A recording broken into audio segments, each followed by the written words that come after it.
In this age when the means of human transport include devices which can span the deeps of space and transtime, and other devices which can carry men swiftly over virtually impassable planetary surfaces, it seems odd to think of attempting long journeys afoot. Yet this remains a primary mean of travel on Arrakis, a fact attributed partly to preference and partly to the brutal treatment which this planet reserves for anything mechanical. In the strictures of Arrakis, human flesh remains the most durable and reliable source for the Hajj. Perhaps the implicit awareness of this fact which makes Arrakis the ultimate mirror of the soul. Handbook of the Hajj. Slowly, cautiously, Ghanima made her way back to Tabr, holding herself to the deepest shadows of the dunes, crouching in stillness as the search party passed to the south of her. Terrible awareness gripped her. The worm which had taken the tigers in Leto's body. The dangers ahead. He was gone. Her twin was gone. She put aside all tears and nurtured her rage. In this she was pure Fremen. And she knew this, reveling in it. She understood what was said about Fremen. They were not supposed to have a conscience, having lost it in a burning for revenge against those who had driven them from planet to planet in the long wandering. That was foolishness, of course. Only the rawest primitive had no conscience. Fremen possessed a highly evolved conscience which centered on their own welfare as a people. It was only to outsiders that they seemed brutish, just as outsiders appeared brutish to Fremen. Every Fremen knew very well that he could do a brutal thing and feel no guilt. Fremen did not feel guilt for the same things that arouse such feelings in others. Their rituals provided a freedom from guilt which might otherwise have destroyed them. They knew in their deepest awareness that any transgression could be ascribed, at least in part, to a well-recognized extenuating circumstances. The failure of authority, or a natural bad tendency shared by all humans, or to bad luck, which any sentient creature should be able to identify as a collision between mortal flesh and the outer chaos of the nature. In this context, Ghanima felt herself to be the pure Fremen, a carefully prepared extension of tribal brutality.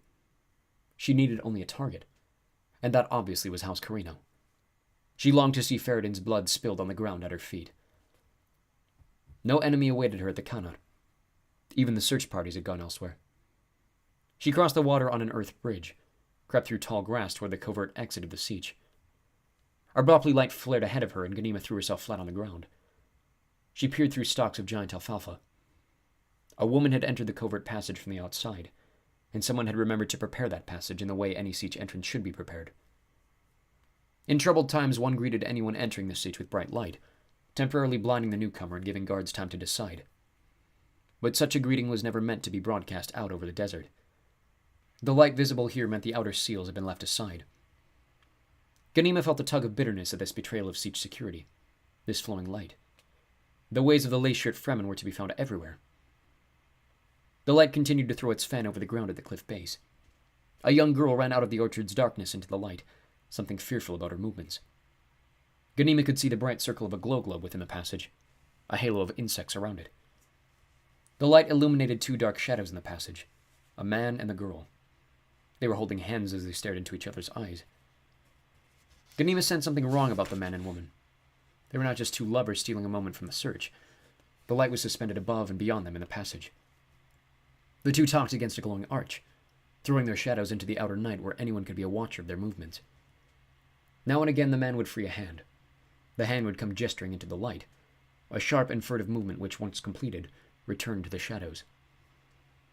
Lonely sounds of night creatures filled the darkness around Ghanima, but she screened out such distractions. What was it about those two? The man's motions were so static, so careful. He turned. Reflection from the woman's robe illuminated him, exposing a raw red face with a large blotchy nose. Ghanima drew in a silent breath of recognition. Palan Basha. He was a grandson of a Naib whose sons had fallen in Atreides' service. The face, and another thing revealed by the open swinging of his robes as he turned, drew for Ghanima a complete picture. He wore a belt beneath the robe, and attached to the belt was a box which glistened with keys and dials. It was an instrument of the Tleilaxu, or the Ixians for certain, and it had to be the transmitter which had released the tigers. Palan Basha. This meant that another Naibite family had gone over to House Carino. Who was the woman, then? No matter. She was someone being used by Palan Basha. Unbidden, a Bene Gesserit thought came into Ghanima's mind. Each planet has its own period, and each life likewise. She recalled Palan Basha well, watching him there with that woman, seeing the transmitter, the furtive movements. Palambasha taught in the siege school. Mathematics. The man was a mathematical boor. He had attempted to explain Muad'Dib through mathematics until insured by the priesthood. He was a mind-slaver, and his enslaving process could be understood with extreme simplicity. He transferred technical knowledge without a transfer of values. I should have suspected him earlier, she thought. The signs were all there. Then, with an acid tightening of her stomach, he killed my brother. She forced herself to calmness. Palambasha would kill her too if she tried to pass him there in that covert passage. Now she understood the reason for this unfremen display of light, this betrayal of the hidden entrance. They were watching by that light to see if either of their victims had escaped. It must be a terrible time of waiting for them, not knowing. And now that Ganima had seen the transmitter, she could explain certain of the hand motions. Palambasha was depressing one of the transmitter's keys frequently, an angry gesture. The presence of this pair said much to Ganima. Likely every way into the siege carried a similar watcher in its depths. She scratched her nose where dust tickled it. Her wounded leg still throbbed and the knife arm ached when it didn't burn. The fingers remained numb. Should it come to a knife, she would have to use the blade in her left hand. Ganima thought of using the Mala pistol, but its characteristic sound would be sure to attract unwanted attention. Some other way would have to be found. Palambasha turned away from the entrance once more. He was a dark object against the light. The woman turned her attention to the outer night while she talked. There was a trained alertness about the woman, a sense that she knew how to look into the shadows, using the edges of her eyes. She was more than just a useful tool, then. She was part of the deeper conspiracy. Ganima recalled now that Palambasha aspired to be a Kamakan, a political governor under the regency. He would be a part of a larger plan, that was clear. There would be many others with him, even here in Teber. Ganima examined the edges of the problem thus exposed, probed into it. If she could take one of these guardians alive, many others would be forfeit. The whiffle of a small animal drinking at the kanat behind her caught Ganima's awareness. Natural sounds and natural things. Her memory searched through a strange silent barrier in her mind, found a priestess of Jauf captured in Assyria by Sennacherib. The memories of that priestess told Ganima what would have to be done here. Palambasha and his woman were their mere children, wayward and dangerous. They knew nothing of Jauf, knew not even the name of the planet where Sennacherib and the priestess had faded into dust. The thing which was about to happen to the pair of conspirators, if it were explained to them, could only be explained in terms of beginning here, and ending here. Rolling onto her side, Ganima freed her fremkit, slipped the sand snorkel from its bindings. She uncapped the snorkel, removed the long filter within it. Now she had an open tube. She selected a needle from the repair pack, unsheathed her crysknife, and inserted the needle into the poison hollow at the knife's tip, that place where once a sandworm's nerve had fitted. Her injured arm made the work difficult. She moved carefully and slowly, handing the poison needle with caution while she took a wad of spice fiber from its chamber in the kit.